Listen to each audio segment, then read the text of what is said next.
Ang pagsasamantala sa mahihina, lalo pa sa isang babae, ay isang kasalanang hindi ko maaaring palagpasin. Ang tao ito ay nagkasala sa babaeng yan. At upang hindi siya pamarisan, hinahatulan ko ang taong ito ng kamatayan! Huwag po, Commander. Maawa po kayo sa akin.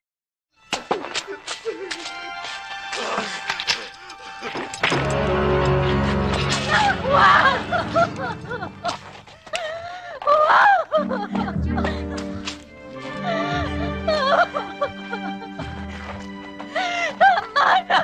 Tama na!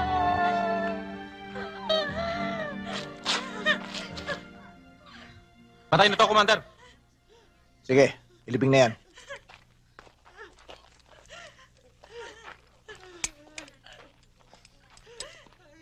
Commander, hindi ba meron tayong hukuman? Bakit ikaw? Bakit kayo? Yan ba hostis ang itinuturo mo sa mga tao? Ang batas ay ginawa para sa tao. Sa hukuman, tao rin na naglalapat ng parusa sa nagkakasala. Pero inalisan mo na rin siya ng karapatang ipagtanggol ang kanyang sarili. Ang inalis ko sa kanya yung pagkakataong baliktarin ng pangyayari. At sa hukuman sinasabi mo, maaari siyang gumamit ng lakas, impluensya at salapi para maligtasan ng parusa.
ng superintendent kasama ang elite squad ng New Bilibid Prison at ito'y upang tiyakin kung totoong nagbalik na ang tinatawag nilang hari ng selda.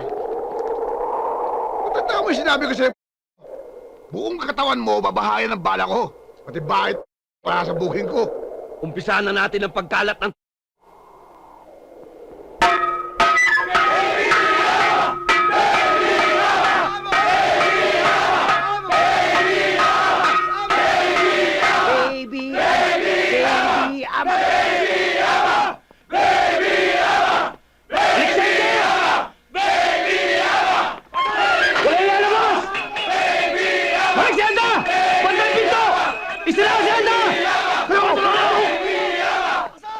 Walang titingin! Granada!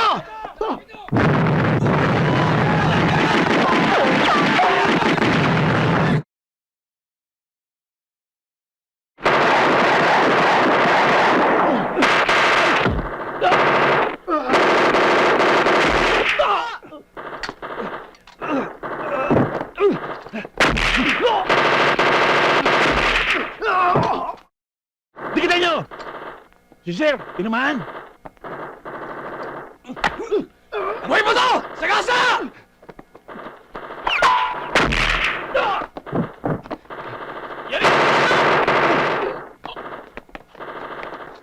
Sana po ilagad sila ng mga babae. Kung nagdadasal po yung mga kalaban namin, huwag niyo po silang pakinggan. Mga